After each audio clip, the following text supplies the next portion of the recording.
Why do people seem to hate the constraints-led approach for BJJ? Thanks for joining me on this, my journey into the constraints-led approach for BJJ.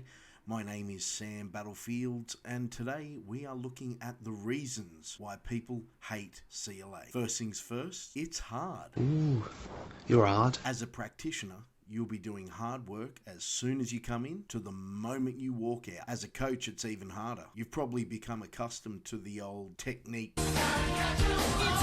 Now you'll have to research and delve deep into your jiu-jitsu and also skills development. You can no longer rest on the laurels of your lineage. You will have to read. Another thing people seem to hate, the language that the CLA people seem to employ. I've heard people call it pretentious, convoluted, and unnecessary, while others have called it complex and inaccessible. To be fair, when I started employing CLA, I wasn't too sure of the efficacy of the nomenclature either. Why use verbosity when unostentatious vernacular will suffice? Through my journey, I attempted to use a mix of BJJ vernacular and CLA vernacular, but as I ventured further into it, it became clear that BJJ vernacular is actually more convoluted than the CLA vernacular. Even within specific schools, it's inconsistent. Furthermore, we're not looking to teach techniques, which I'll address next. Having a label for seemingly every conceivable position is just unnecessary. A good example of this could be the use of chest-to-chest pin. See, Battlefields? That's stupid. That could mean anything. No.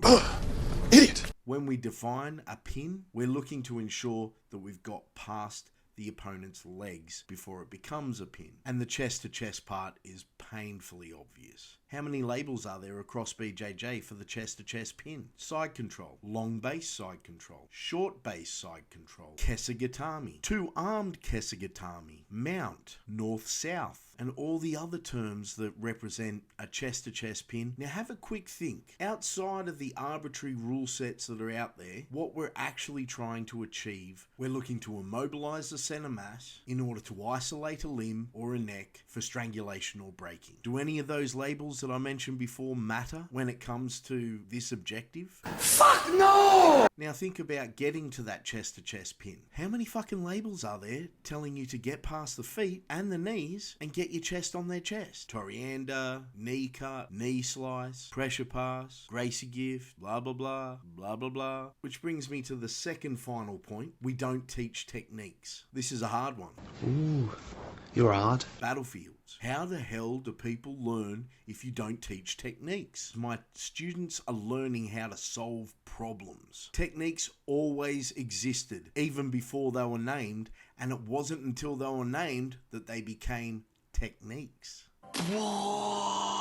YouTuber Jordan Does Jiu-Jitsu recently spoke about how he didn't want to create a game for a lat drop without teaching it first.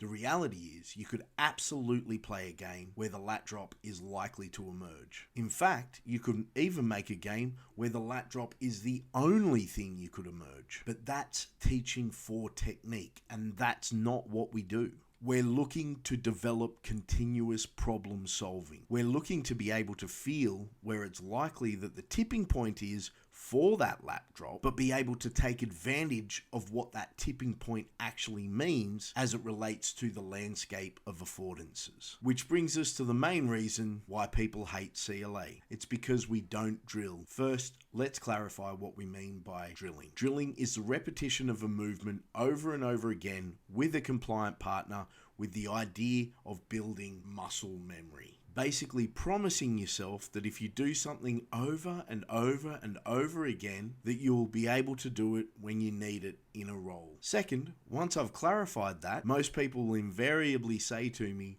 "Oh yeah, but nah, that's not how I do it, bro. We use progressive resistance." Like that changes anything. Progressive resistance is bullshit and you know it. Your 50% might be his 100%, his 80% might be your 30%. How do you know? When you're learning to do something, you're not learning a move. You are learning to perceive your environment, act on your environment, perceive, act, perceive. You can't learn how to respond to something when that person is holding back. What are they holding back? Their speed, their strength, their flexibility? By removing any of these factors from the drill, they're completely changing the landscape and the environment and misrepresenting what it's meant to be. Through CLA, we learn to experience the timing and the balance that allows us to improve and dominate. If you think I'm wrong, I'd love to have you on. Go to battlefieldsgrappling.com.au and fill in the form. Everyone else, like, comment, subscribe.